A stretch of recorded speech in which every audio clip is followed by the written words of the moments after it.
stopping in excess of 90 miles per hour. The police report said McMahon collided with the back of a... You have the right to remain silent. E se o próprio homem que construiu um império global de luta livre e até se fez de vilão na história, agora se encontra do lado errado da lei? Numa reviravolta chocante, Vince "The Chairman" McMahon está a enfrentar uma detenção federal por sérias alegações de má conduta sexual, abrangendo décadas de abuso e alegado tráfico. As manchetes dizem tudo: uma força outrora intocável, agora a confrontar o sistema legal que um dia trouxou. No vídeo de hoje, vamos desvendar a investigação que ameaça derrubar o legado de uma figura que esbateu a linha entre o mito e a realidade. Desde os alegados encobrimentos que o mantiveram no centro das atenções durante anos, até as provas chocantes que finalmente o apanharam, vamos examinar como um império construído sobre segredos está a desmoronar-se sob o peso dos seus próprios pecados.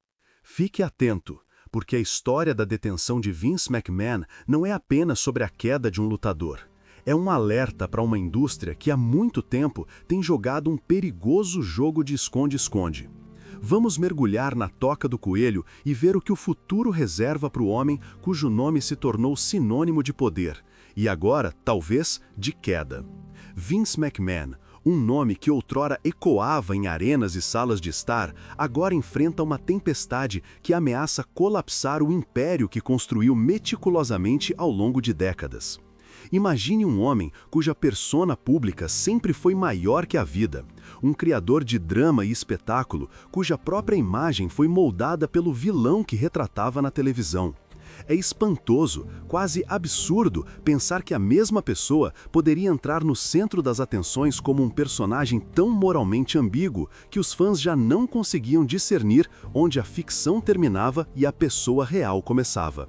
Esta linha tênue entre performance e realidade alimentou uma narrativa que se assemelha menos a entretenimento e mais a um labirinto psicológico. Os fãs têm navegado por este labirinto durante anos, testemunhando enredos que gradualmente se tornaram desconfortáveis, que pareciam refletir uma verdade inquietante. A própria fronteira entre o espetáculo e a vida fora do ecrã estava a erodir. Um dos exemplos mais arrepiantes desta erosão ocorreu em meados dos anos 2000, quando Vince introduziu um enredo que envolvia a sua própria filha, Stephanie McMahon, e o seu marido, o lutador conhecido como Triple H. Isto não era um enredo fabricado, envolvia a família real. Stephanie e Triple H esperavam um filho na altura, e o enredo ameaçava colocar essa criança ainda não nascida num contexto selvagicamente inapropriado e profundamente pessoal. A sua recusa foi recebida não com compreensão, mas com uma proposta alternativa. E se o seu filho, Shane McMahon, fosse o pai? Vince não aceitou simplesmente a sua posição. Ele girou, mantendo o ângulo incestuoso vivo em materiais promocionais e segmentos de bastidores. O padrão era claro, os limites eram tratados como obstáculos a serem negociados, não respeitados. A sua insistência de que isto era meramente entretenimento, que fazia parte do espetáculo, revelou uma confiança que beirava a arrogância. Ele transmitiu estas linhas desconfortáveis a milhões, confiante de que o lucro e as audiências eclipsariam qualquer custo moral. Isto não foi uma única falha de julgamento, mas uma janela para uma mentalidade que priorizava a visão criativa sobre a decência, que via o bem-estar dos outros como secundário. Décadas de alegada má conduta, abrangendo desde os anos 80 até 2022, revelam uma trajetória de assédio sexual, agressão, tráfico e encobrimentos sistemáticos. Acordos de não divulgação e acordos multimilionários foram usados como armas para silenciar as vozes que o poderiam expor. No entanto, o interesse do FBI em Vince McMahon não era um fenômeno novo. Em 1994, a Operação Pile Driver desenrolou-se, uma investigação conjunta do FBI e da DEA sobre a distribuição de esteroides anabolizantes na indústria da luta livre profissional. Vince foi indiciado por várias acusações criminais graves, acusado de orquestrar um sistema, uma alegada máquina de suco, que obrigava os lutadores a usar esteroides para manter o apelo visual necessário para a televisão. Embora o julgamento tenha durado apenas 3 semanas, com testemunhos de lendas da luta livre como Hulk Hogan, Vince foi absolvido de todas as acusações. O julgamento, no entanto, expôs uma cultura dentro da WWE que estava disposta a sacrificar a legalidade, a ética e o bem-estar humano em nome do entretenimento e do lucro. Lutadores testemunharam sobre a imensa pressão para usar drogas para melhorar o desempenho, o custo que isso teve nos seus corpos e a sensação de que Vince poderia escapar às consequências legais que outros não conseguiam. Durante quase 3 décadas, a narrativa de intocabilidade pareceu prevalecer. Mas o ponto de viragem chegou em junho de 2022, quando o Wall Street Journal descobriu um pagamento oculto de 3 milhões de dólares que Vince tinha feito a uma ex-funcionária com quem alegadamente teve um caso. Isto não era meramente um detalhe pessoal sensacionalista, violava os requisitos de divulgação da WWE e sugeria um padrão mais amplo de uso de recursos corporativos para se proteger a si e à empresa de responsabilidades. 2 dias depois da notícia, Vince demitiu-se do cargo de presidente do conselho e CEO. No entanto, ele manteve a sua participação controladora, preservando a sua capacidade de gerir a empresa nos bastidores. Em janeiro de 2023, ele tinha manobrado o seu regresso ao conselho de administração, um movimento que sublinhava o seu domínio da dinâmica de poder corporativo. O pagamento de 3 milhões de dólares era apenas a ponta do iceberg. Jornalistas aprofundaram a investigação e revelaram pagamentos de silêncio totalizando mais de 12 milhões de dólares a várias mulheres ao longo dos anos, cada um destinado a silenciar alegações de má conduta sexual e a proteger tanto Vince quanto a WWE do escrutínio público e de repercussões legais.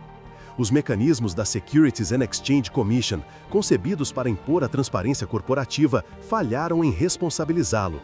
Apesar das crescentes evidências, Vince manteve a sua inocência, rejeitando as alegações como mentiras e distorções. Ele continuou a exercer uma influência significativa sobre a WWE e a sua empresa-mãe, TKO Group Holdings, formada através de uma fusão com a UFC em 2023. A fusão trouxe um escrutínio acrescido, pois a TKO avisou explicitamente os investidores em registros da SEC que a presença de Vince no conselho poderia expor a empresa a publicidade negativa e a impactos financeiros e operacionais adversos.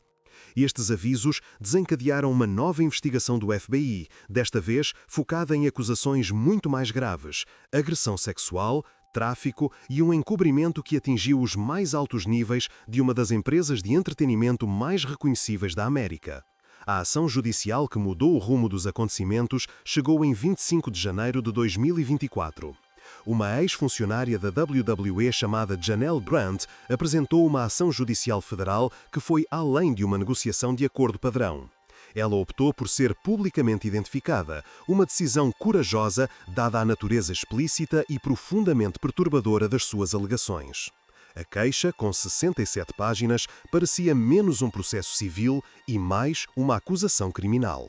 Detalhou anos de alegados abusos sexuais, tráfico e manipulação psicológica que Grant alegou terem destruído a sua vida. De acordo com a ação judicial, Grant conheceu Vince em 2019, enquanto viviam no mesmo edifício em Connecticut. Naquela altura, ela era cuidadora a tempo inteiro dos seus pais, que tinham falecido recentemente, e a casa da família tinha sido perdida numa falência. Ela estava de luto, financeiramente apertada e emocionalmente devastada. Vince, segundo a queixa, fez amizade com ela durante este período vulnerável, oferecendo apoio e, eventualmente, prometendo-lhe um cargo na empresa. A ação judicial pinta um quadro angustiante de um homem que aproveitou seu poder e posição para explorar uma mulher já em estado de angústia, acabando por envolvê-la numa teia de engano e controlo. Estas revelações abalaram os alicerces de uma indústria que prospera no espetáculo. A narrativa de Vince McMahon, outrora de ambição implacável e de contação de histórias visionária, foi reescrita em manchetes, documentos judiciais e no discurso público. A história já não é sobre um showman carismático que construiu um império. É agora sobre um homem cujo poder desenfreado facilitou uma série de crimes que se estenderam por décadas. A investigação federal está prestes a aprofundar-se, descobrindo se as alegações de agressão sexual e tráfico foram meros incidentes isolados ou parte de um abuso sistêmico mais amplo que permeou as operações da WWE. À medida que o processo legal se desenrola, o mundo do entretenimento observa e a questão permanece. Pode uma instituição construída sobre a ilusão perdurar quando as ações do seu criador são trazidas à luz? A promessa de Vince McMahon de um novo começo para Janelle Grant foi, desde o início, envolta numa teia de coerção. Quando os dois se conheceram em 2019, Grant ainda estava de luto pela perda dos seus pais e pelo colapso da sua casa. McMahon, percebendo a sua vulnerabilidade, ofereceu-lhe um papel que poderia ter estabilizado a sua vida. No entanto, cada oportunidade vinha com uma cláusula oculta, uma relação sexual com ele. Desde o primeiro encontro, o padrão de abuso começou. McMahon cumprimentou Grant de cuecas no seu condomínio, puxou-a para perto e partilhou detalhes íntimos sobre a sua vida pessoal. O que parecia uma brincadeira carinhosa rapidamente se transformou em exigências explícitas. Grant sentiu-se encurralada. A perspectiva de emprego pairava como a única fuga viável da sua aflição financeira. Ele disse-lhe que qualquer oportunidade profissional na WWE dependia dessa relação íntima. Ela acedeu, sabendo que o seu futuro dependia da sua aprovação. O cargo que McMahon fabricou para ela, uma coordenadora administrativa no departamento jurídico, foi concebido não para trabalho legítimo, mas para constante acessibilidade. Uma vez dentro da WWE, ele transferiu-a para o Departamento de Relações de Talentos, chefiado por John Laurinaitis, um ex-lutador e executivo que mais tarde seria nomeado co-réu. Nesse novo papel, as alegações intensificaram-se. Grant testemunhou que McMahon e Laurinaitis a imobilizavam, agrediam-na e forçavam-na a realizar atos na sede da WWE antes, durante e depois do trabalho. O abuso foi implacável e estendeu-se para além do próprio McMahon. Ele alegadamente partilhou fotos e vídeos explícitos de Grant com outros homens, tanto dentro como fora da WWE, transformando-a num peão num esquema mais amplo de exploração sexual. O horror dos atos alegados é ilustrado num único e brutal incidente. Em 9 de maio de 2020, durante um ménage à trois que McMahon orquestrou, ele defecou na cabeça de Grant, e depois instruiu-a a continuar o encontro com uma terceira pessoa, o fisioterapeuta pessoal de McMahon. Este episódio, entre outros, pinta um quadro de tráfico, a aquisição sistemática de um indivíduo vulnerável para a servidão sexual. A ação judicial chama a atenção para como Grant era esperada para realizar atos sexuais em todos os momentos, um afastamento gritante de qualquer padrão de local de trabalho. Fisicamente e psicologicamente, Grant sofreu consequências devastadoras. Ataques de pânico, distúrbios do sono, tonturas, exaustão, erupções cutâneas, perda de peso, perda de cabelo e enxaquecas severas tornaram-se parte da sua realidade diária. Quando ela confidenciou ao seu médico sobre trauma e estresse, McMahon negou-lhe o direito de procurar atendimento médico independente. Em vez disso, ele insistiu que ela consultasse um médico da sua escolha, alguém que pudesse fornecer uma avaliação que não comprometesse a sua posição ou expusesse a alegada má conduta. O elemento mais condenatório da ação judicial foi a pressão para assinar um acordo de não divulgação. Numa tentativa desesperada de silenciá-la, McMahon ameaçou revogar os pagamentos de silêncio que tinha prometido. A equipe legal de Grant argumenta que o NDA foi assinado sob coação e que os seus termos eram desproporcionadamente amplos sob a lei do Connecticut. Eles procuram a sua invalidação juntamente com danos punitivos destinados a dissuadir condutas futuras semelhantes. Pela mesma altura, investigadores federais estavam a construir um caso próprio. Agosto de 2023 marcou a execução de um mandado de busca na residência de McCann, em Connecticut. Os agentes visaram qualquer prova, registros financeiros, mensagens de texto, e-mails, que pudesse demonstrar o encobrimento sistemático de pagamentos de silêncio por parte de McMahon. Eles focaram-se em como estes pagamentos foram estruturados e se os registros corporativos tinham sido falsificados, potencialmente constituindo fraude. O FBI também examinou se os pagamentos violavam os requisitos federais de comunicação financeira. O cerne da investigação reside na Lei de Proteção às Vítimas de Tráfico de 2000. O mesmo estatuto que Janelle Grant invocou na sua ação civil estava a ser aplicado por agentes federais para avaliar o alegado tráfico. O FBI acreditava que as ações de McMahon poderiam enquadrar-se na definição legal de tráfico de seres humanos, envolvendo a obtenção de um indivíduo vulnerável para atos sexuais em troca de benefício material. Se provado, as penalidades sob esta lei espelham aquelas usadas contra redes internacionais de tráfico, sublinhando a gravidade das acusações. Estas preocupações federais, registros corporativos fraudulentos, pagamentos mal estruturados e alegadas violações da Lei de Proteção às Vítimas de Tráfico coalesceram num caso abrangente contra McMahon. A busca à sua casa em Connecticut revelou comunicações baseadas em texto e documentos financeiros que poderiam corroborar as alegações da ação judicial. Os agentes estavam interessados em encontrar provas de que McMahon tinha evadido deliberadamente auditorias e controles internos da empresa, criando eficazmente uma rede clandestina para proteger os pagamentos de silêncio do escrutínio. Aos olhos do público, a divulgação da ação judicial amplificou os esforços do FBI. A cobertura do Wall Journal sobre os detalhes da ação judicial enviou ondas de choque através da WWE, da indústria da luta livre e da América corporativa. A mesma investigação já estava em andamento há meses. O momento da ação judicial acelerou o foco do FBI na alegada conduta criminosa de McMahon, mas as bases já tinham sido lançadas. As acusações federais agora abrangem não apenas fraude potencial, mas também graves alegações de tráfico, que acarretam as penalidades mais severas. Para a WWE, esta saga que se desenrola é um acerto de contas. A cultura da empresa, há muito celebrada pelo espetáculo e valor de entretenimento, está agora a ser responsabilizada pela segurança e bem-estar dos seus funcionários. A busca de Grant por justiça pode muito bem desencadear um momento decisivo, obrigando a indústria a confrontar décadas de abuso sistêmico e a instituir proteções genuínas para aqueles dentro das suas fileiras.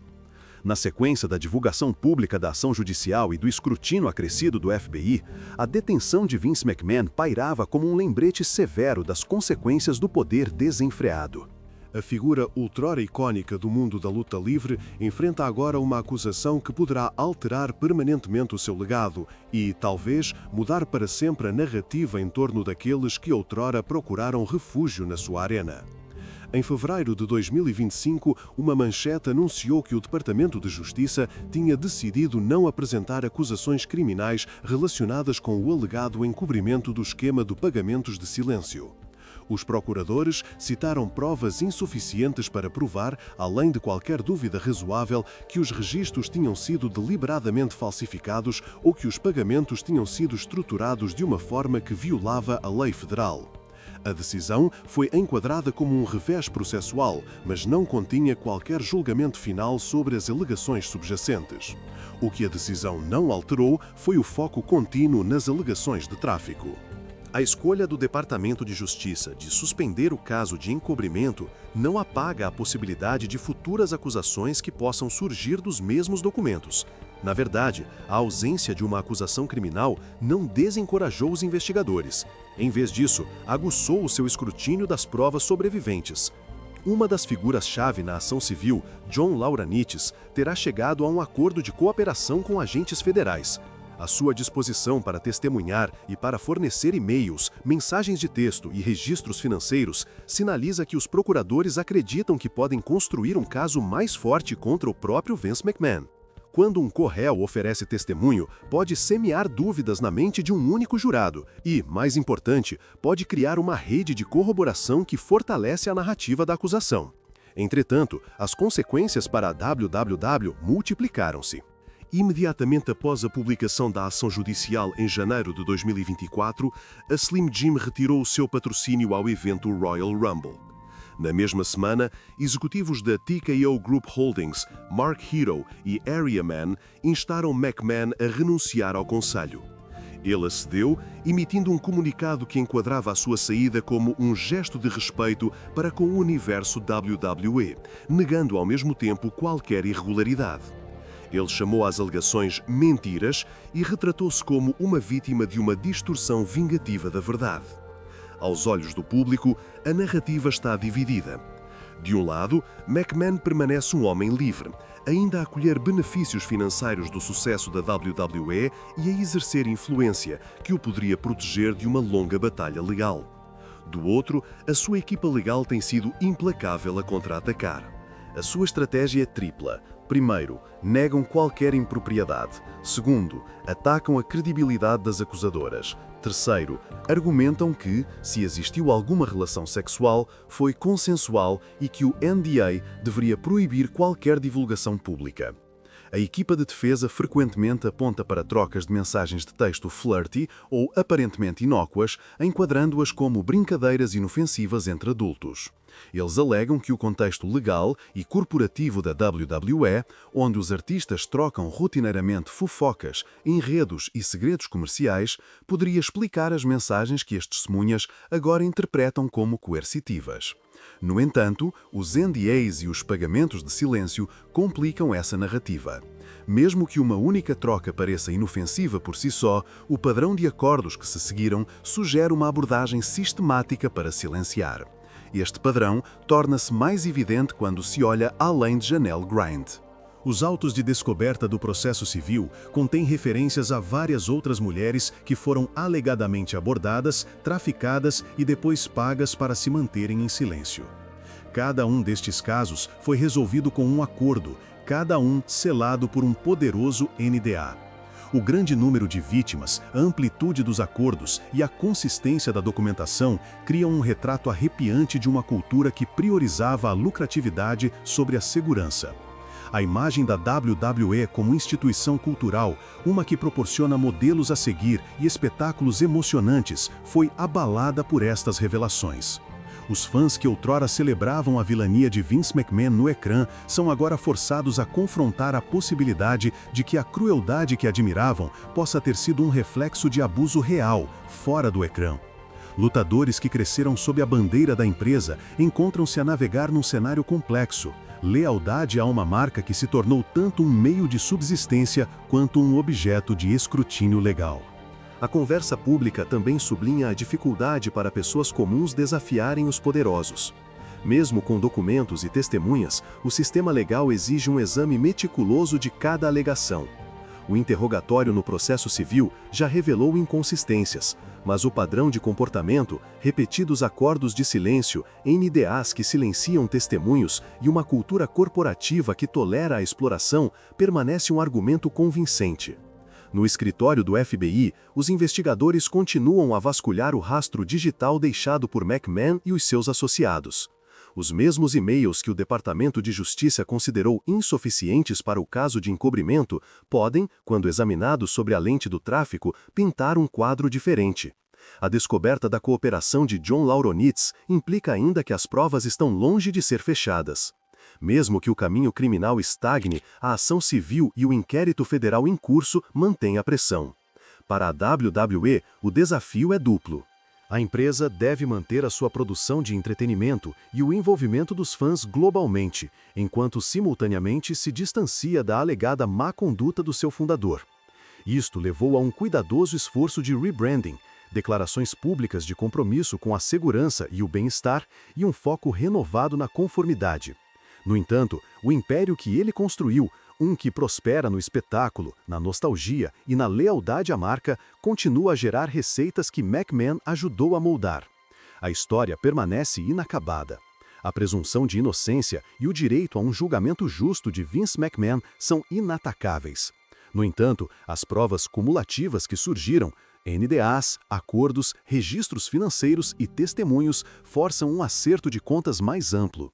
Quer o sistema legal o considere culpado, quer ele saia ileso, a maré mudou. A era em que uma única figura podia usar contratos poderosos para enterrar décadas de alegada má conduta parece ter chegado ao fim. Entretanto, a coragem de Janelle Grant está a ser testada. Ela suporta interrogatórios, o seu passado e o seu trauma sendo dissecados em tribunais que são tanto íntimos quanto públicos.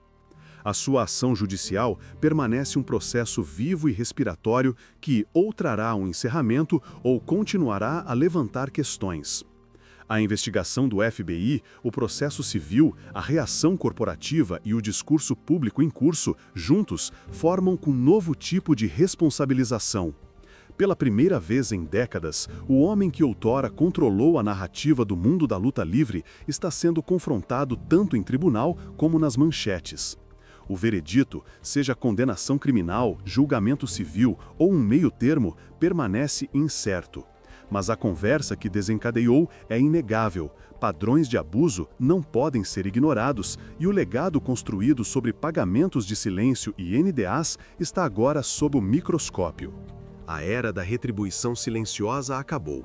E o mundo da luta livre deve confrontar o que significa operar sob o peso dessas revelações. O testemunho de Janelle Grant, outrora um sussurro silencioso por trás do vidro, agora reverbera por todos os cantos do mundo da luta livre. Enquanto ela recita cada memória dolorosa, o silêncio da sala de tribunal torna-se mais pesado. Um lembrete tangível de que o peso do passado se recusa a ser silenciado.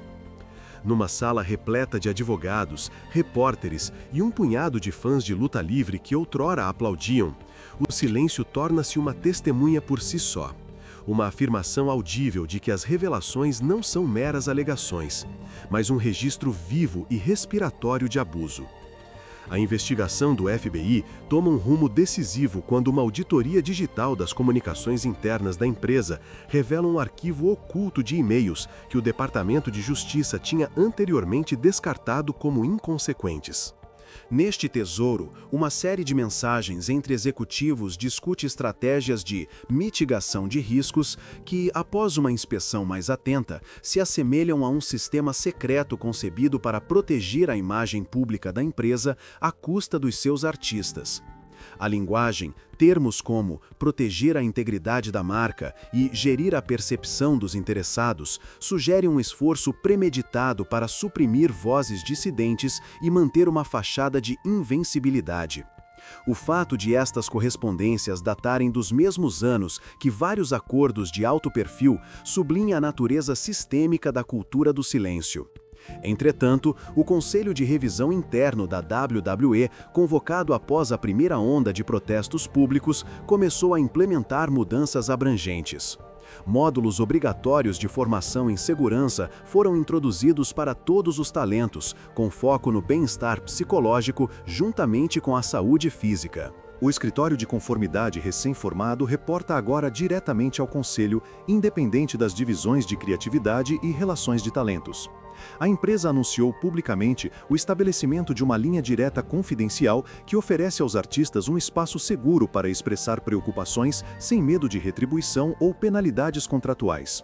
Esta mudança, no entanto, não apaga o fato de que a infraestrutura que permitiu o abuso esteve em vigor durante décadas, e a questão permanece se estas novas medidas são meramente performáticas ou uma tentativa genuína de transformação. As redes sociais, outrora a plataforma onde os fãs celebravam a bravura dos lutadores, tornaram-se um campo de batalha de indignação e apoio.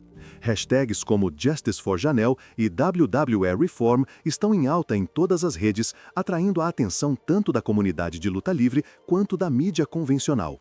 Comentaristas dissecam cada nova prova e influenciadores na esfera do entretenimento em geral dão a sua opinião, citando paralelos entre a forma como a indústria da luta livre lida com o abuso e outros casos de alto perfil nos esportes e em Hollywood. A natureza viral destas discussões amplifica a pressão sobre a liderança da WWE para agir decisivamente, sob pena de serem castigados por hipocrisia e covardia moral.